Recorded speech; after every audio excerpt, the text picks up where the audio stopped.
De hoy, entonces vamos a empezar hablando un poco de definición, de epidemiología, algo de historia que hemos tenido a lo largo del tiempo con el autismo, algunos factores de riesgo y las manifestaciones clínicas, las comorbilidades más frecuentes que pueden presentar los pacientes, algo sobre las escalas de tamizaje y de diagnóstico, algunos datos sobre tratamiento y terminaremos con unas conclusiones finales.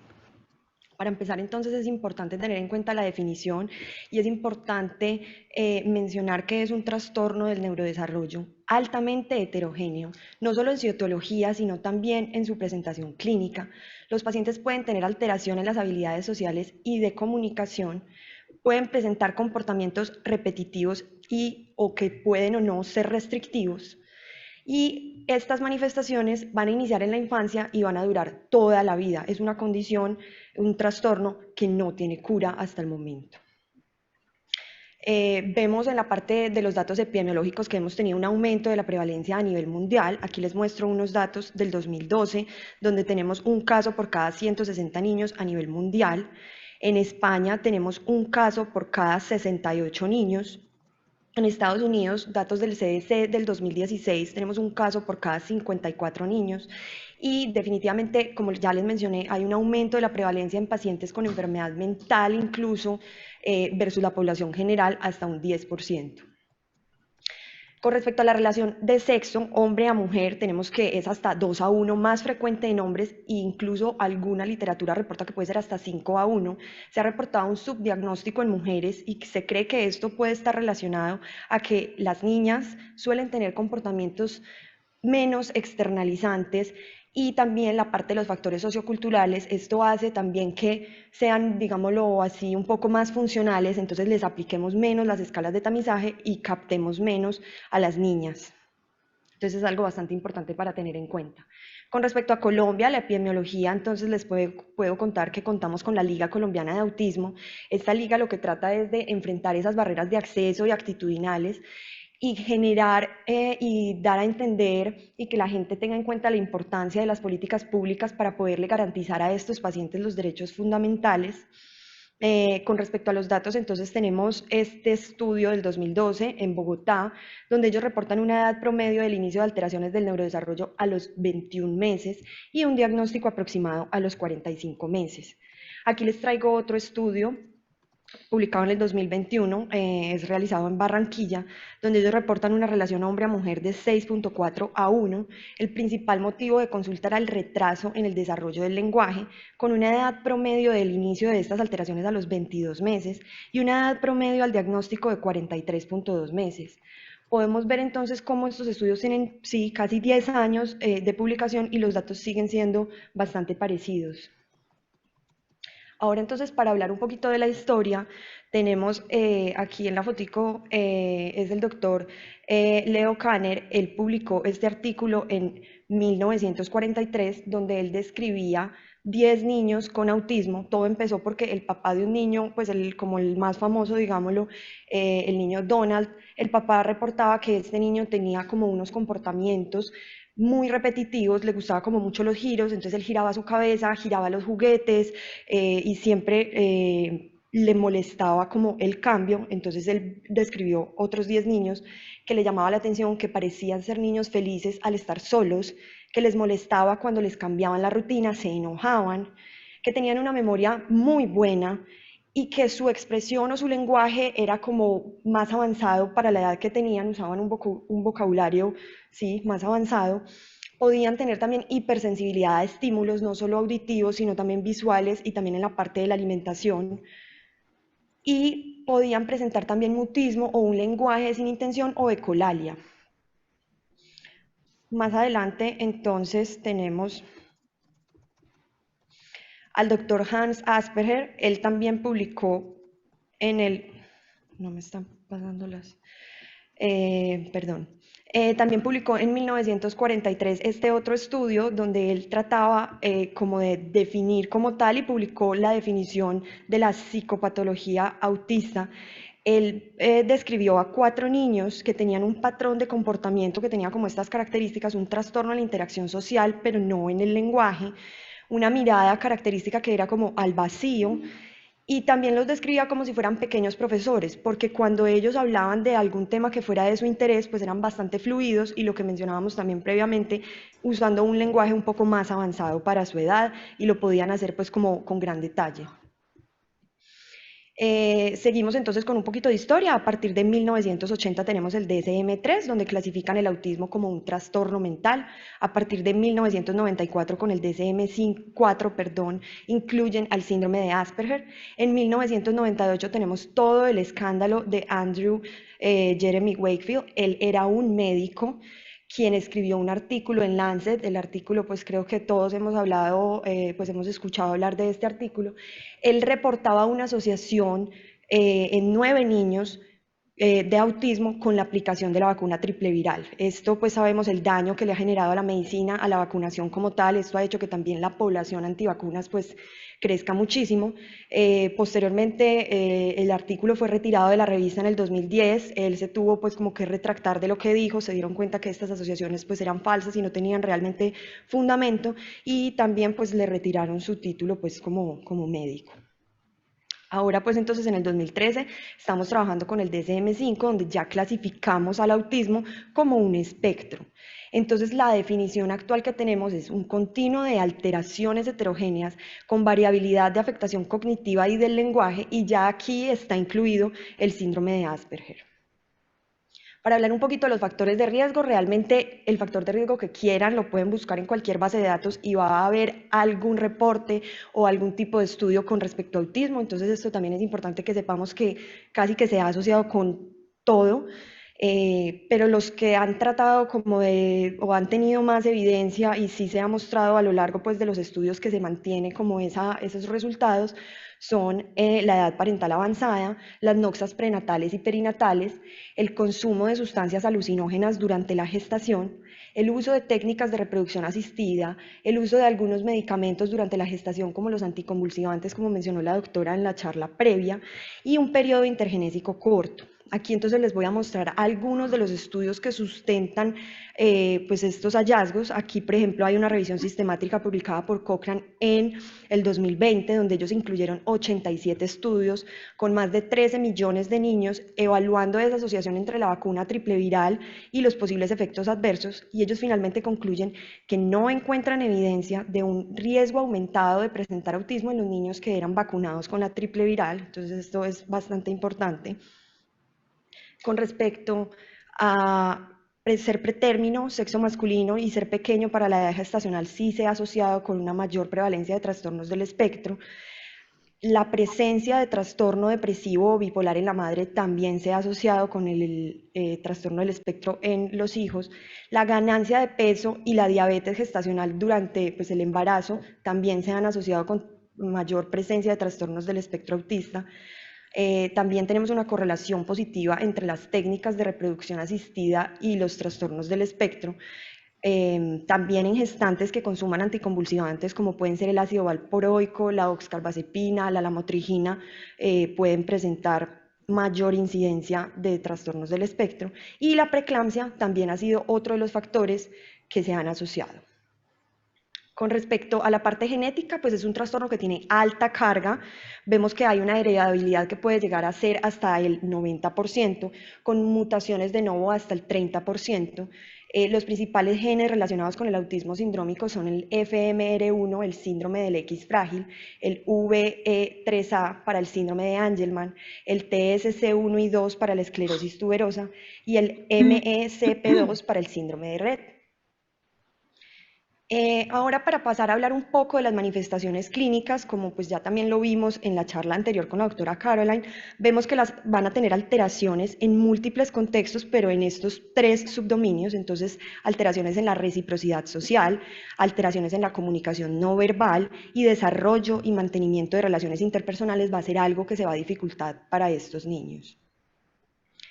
Nuevamente les recuerdo, es una condición para toda la vida, con síntomas que sí pueden mejorar o empeorar en el transcurso del tiempo. Entonces por eso es importante las intervenciones.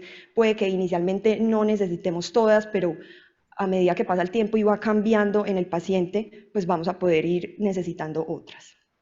Ahora, para seguir entonces un poquito con el tamizaje de los pacientes, también como lo mencionamos en la charla anterior, hay unas banderas rojas pues muy importantes dependiendo de la edad. Por ejemplo, miren a los 12 meses que el niño no responda a su nombre, a los 14 meses que no señale los objetos para mostrar interés, a los 18 meses que no realice el juego simbólico, por ejemplo, que no realice contacto visual, que le guste más estar solo, que repita las palabras o las frases y tenga ecolalia, que tenga ese retraso en el lenguaje, que tenga movimientos repetitivos como girar en círculos. Recuerden como por ejemplo el que les contaba el hijo de Donald que tenía pues como estos comportamientos.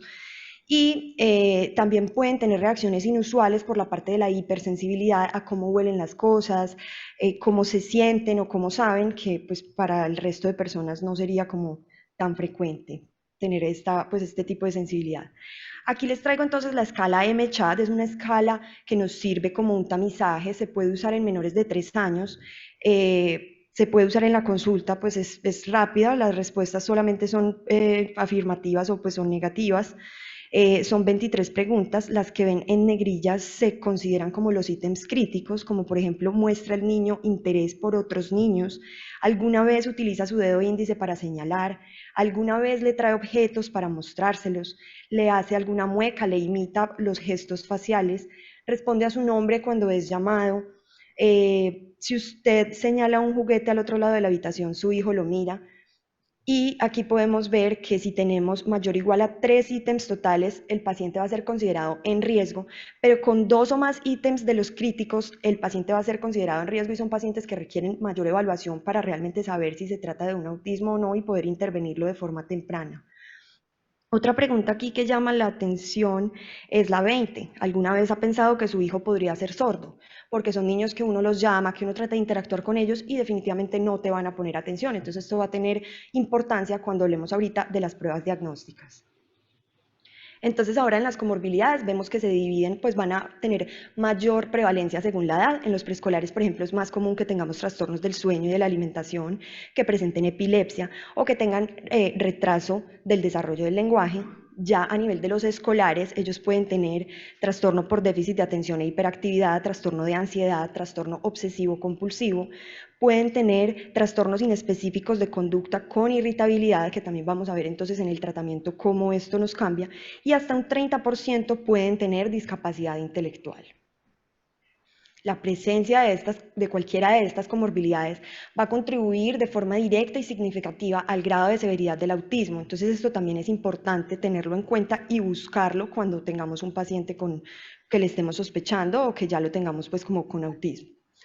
Ahora entonces, para pasar a hablar del diagnóstico, tenemos entonces unas pruebas diagnósticas específicas que nos pueden ayudar. Por ejemplo, hay varias, pero pues aquí traje como las dos principales. El ADIR, que es una entrevista diagnóstica para el autismo, se usa en mayores de 2 años y es una entrevista que se le hace a los cuidadores, incluye un algoritmo diagnóstico que se usa principalmente como con lo referente a la edad de 4 a 5 años y otro algoritmo que se usa para la edad actual que tiene el niño. Tenemos también el A22, que es una escala de observación para el diagnóstico del autismo. Es una entrevista semiestructurada. Se usa el juego, la conversación, imágenes y libros. Y el objetivo es provocarle al niño como estas conductas autistas que vimos, por ejemplo, en la escala del M-CHAT o en las banderas rojas.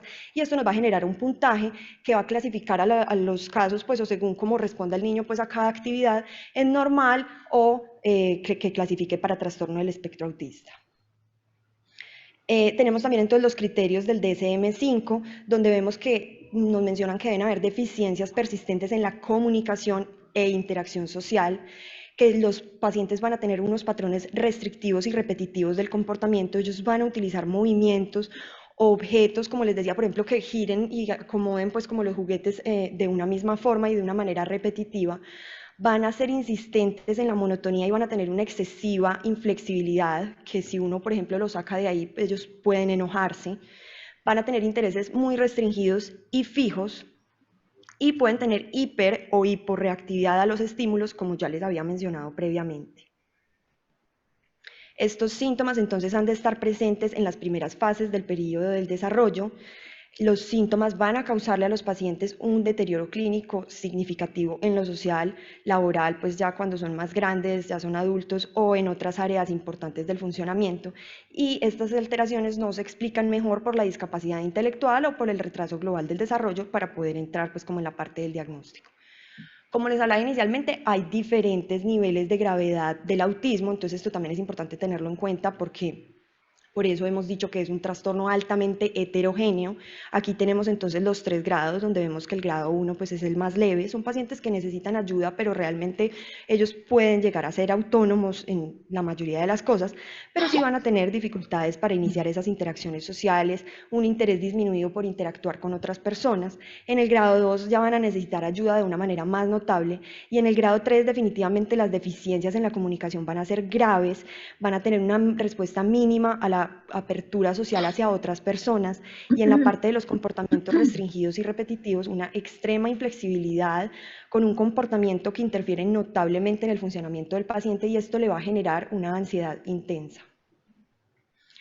Ahora para las pruebas diagnósticas, pues ya hablamos de la heterogeneidad, hablamos también, podemos tener pacientes en diferentes edades, pues dependiendo de cuando hagamos el diagnóstico. Y dependiendo también lo que estemos sospechando, como veamos al paciente, si de pronto tenemos alguna alteración en el examen neurológico, si vemos que tiene algún tipo de dismorfismo, como por ejemplo también vimos pues como en la charla previa, ahí vamos a ir enfocando nuestras pruebas, pero en general podemos decir que se debe realizar una evaluación de la capacidad cognitiva, esto lo deberíamos hacer, recordemos que hasta un 30% se asocian con discapacidad cognitiva. Debemos evaluar el lenguaje, recuerden que una de las palabras, una de las preguntas del MChat que les mencioné era, usted a veces cree que su hijo puede ser sordo porque no responden como a esos estímulos, entonces debemos evaluar la audición, debemos evaluar la visión, debemos valorar también ese desarrollo, las capacidades motoras. En caso de que el paciente pues, tenga algún tipo de dismorfismo o algo que nos haga sospechar, descartar un síndrome genético asociado a la clínica de autismo, podemos enviar entonces como un cariotipo, estudios de microarreglos o un exoma. La resonancia cerebral, la neuroimagen, realmente solamente está indicada en casos que veamos una regresión del neurodesarrollo, micro o macrocefalia, convulsiones, desórdenes genéticos o algún tipo de alteración en el examen neurológico que le realicemos al paciente. El electroencefalograma lo vamos a utilizar cuando queramos descartar el síndrome de Landau-Kleffner, que es una encefalopatía epiléptica donde ellos van a tener como esa regresión del neurodesarrollo, más o menos esto ocurre entre los 3 y 7 años, y ocurre como esa regresión repentina del lenguaje, entonces aquí sería pues como importante descartarlo. Estudios metabólicos en caso de que pues lo estemos sospechando, por ejemplo, en un paciente que tenga alguna historia de letargia, de vómitos cíclicos, crisis epilépticas tempranas, algún tipo de rasgo dismórfico o en la parte del retraso mental también pudiéramos solicitarlas. Ahora entonces, para empezar con un poquito del tratamiento, primero vamos a hablar del tratamiento no farmacológico, es el pilar del manejo rehabilitador de estos pacientes y se basa en intervenciones tempranas, entonces por eso también debemos con las banderas rojas, con las escalas, detectar estos pacientes para poder iniciarles las intervenciones y esto se va a ver implicado en el pronóstico de los pacientes. Tener en cuenta de nuevo que es una condición heterogénea, no todos los pacientes necesitan las mismas intervenciones, pero saber pues que hay muchas y que hay muchos como lugares por donde uno puede empezar a ayudarle al paciente, no hay como solo una dirección por así decirlo. El manejo definitivamente debe ser multidisciplinario, enfocado no solamente en el paciente, sino también en la familia y en el ámbito escolar, en los profesores, para que le podamos ayudar a este niño a ser más funcional.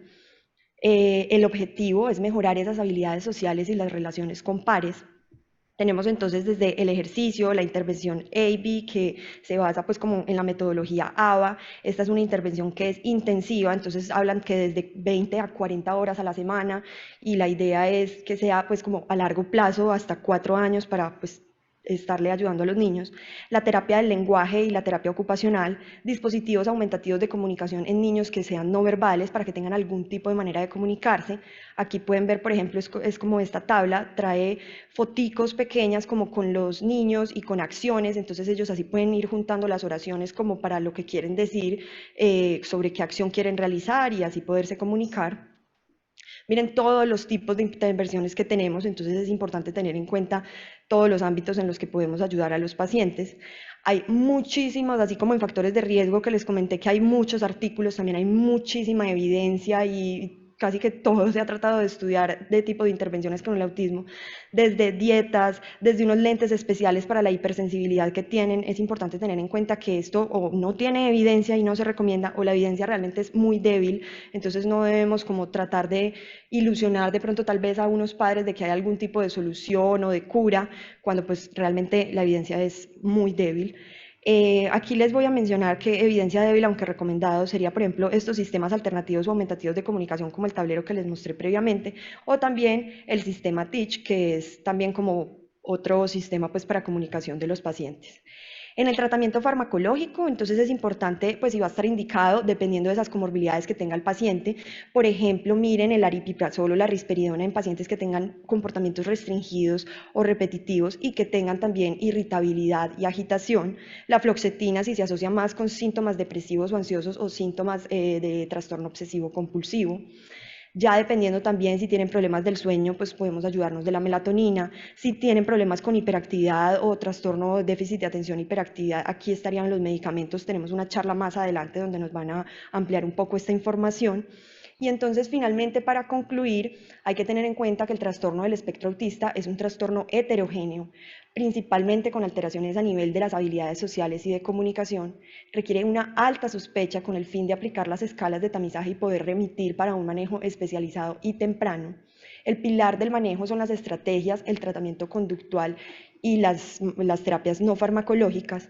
El tratamiento farmacológico va a variar según las comorbilidades que tengan los pacientes y el pronóstico funcional va a depender en gran parte de ese diagnóstico y las intervenciones tempranas que realicemos. Entonces, para que lo tengan en cuenta y remitamos y captemos rápidamente a estos pacientes. Muchas gracias.